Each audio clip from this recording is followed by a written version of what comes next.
Hi folks, Lee Packey here, and you're watching The Business of Law, where we talk about all the challenges and opportunities facing today's legal profession. Our guest today, again, is Mark Cohen. He's the founder and CEO of Legal Mosaic.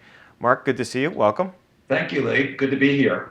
So we're talking ABS today. It's something that we've talked about a little bit about on the show before, but I was wondering if you could kick us off today with a little bit of ABS 101. What does it stand for, and what are these things? We don't quite have them in the United States, do we? No, we don't.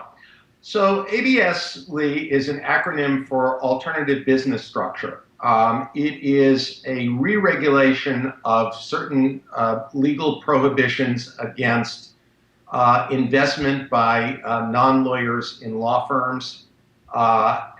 It prevents law firms, for example, from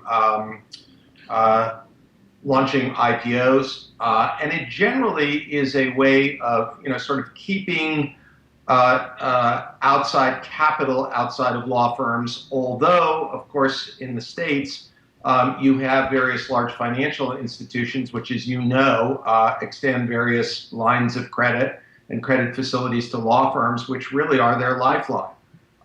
So we don't have an ABS, but we certainly do have other forms of outside legal investment in law firms. But this is a big structure that's heavily utilized in the UK. Correct. It was first adopted in 2004 in Australia, and in the UK, it's kind of an interesting story. Back in the early part of the millennium, there were lots of complaints about law firms and lawyers in the UK. It led to a 2-year study conducted by a fellow who was both the CEO of a large insurance group as well as the deputy chief of the Bank of England, a fellow called David Clementi, Sir David Clementi. And Mr. Clementi, after 2 years, concluded that law was a monopoly and needed to be fixed. And so he recommended some pretty dramatic suggested changes to Parliament, and they went even farther. And it resulted in the so-called Legal Services Act of 2007, which was sunsetted in 2011, that allowed for all these different changes. And the ABA recently killed a proposal to bring ABS status to the United States. What do you make of that decision? Good idea or bad idea? I happen to think it was a bad idea, Lee. It was the third time since 2000 that ABS has been under consideration on this side of the pond.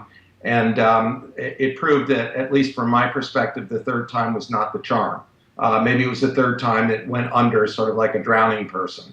I hope not. The legal market is global, however, and we are starting to see the ABS experiment, if you want to call it that, in the UK start to take flight, and more companies are moving into the space where they're providing legal services. As this trend unfolds in the UK, what are some of the things that you're starting to take away? Well, I think what you're starting to see, Lee, is a couple of things. First of all, most of the innovation in this country, and there is a fair amount of innovation going on, is being driven by two sources. The first is in the retail segment of the U.S. legal market. There are companies like LegalZoom that are doing very innovative things. They are very well capitalized. They're using technology to address the access to justice crisis and to deliver more affordable legal services.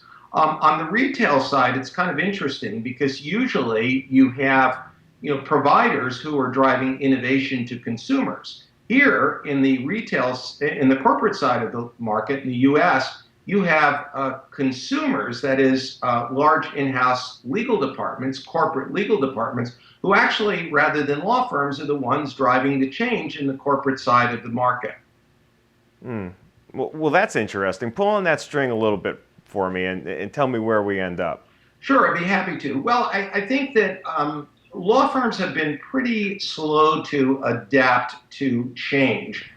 They've made some sort of cosmetic changes, but really I think it is not so much a focus on client centricity and what clients are increasingly wanting and demanding, but rather on how do you sustain PPP, which of course doesn't do much for the client. On the other hand, corporate legal departments, I think, are beginning to vote with their feet, and they're doing it in a couple of very, I think, significant ways.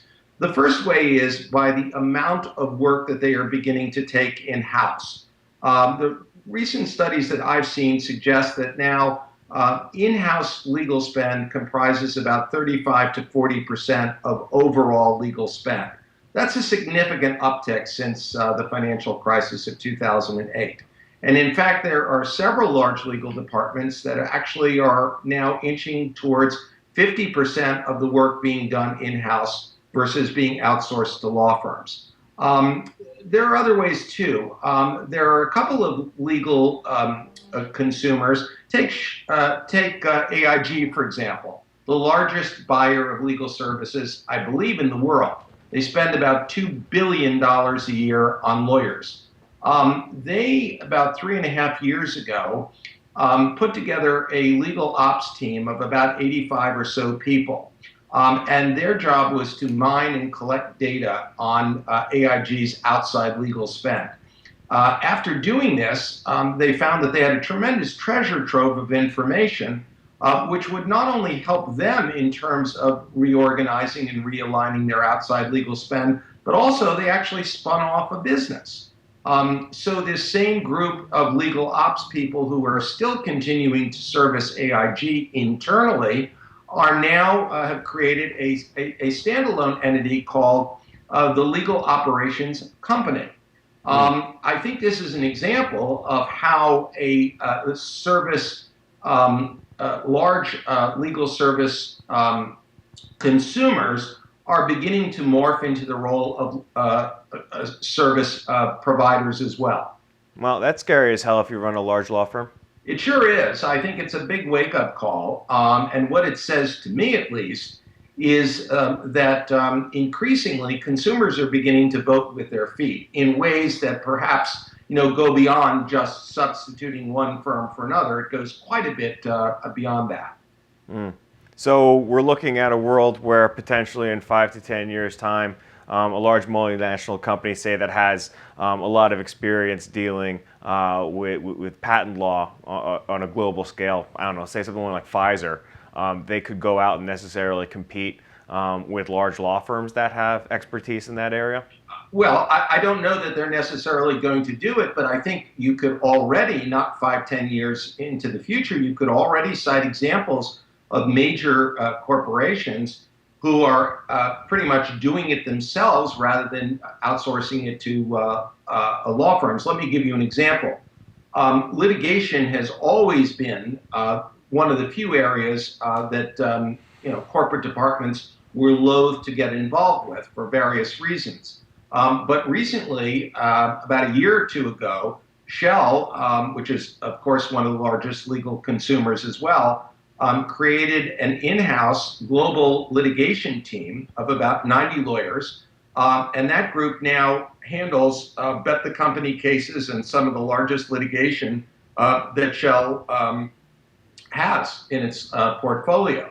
So I think it's already starting to happen, Lee. Whether or not they're going to become direct competitors with law firms is maybe another question. But whether or not they are going to, in effect, become competitors for the kind of work that law firms have long done for them, I think is already a reality.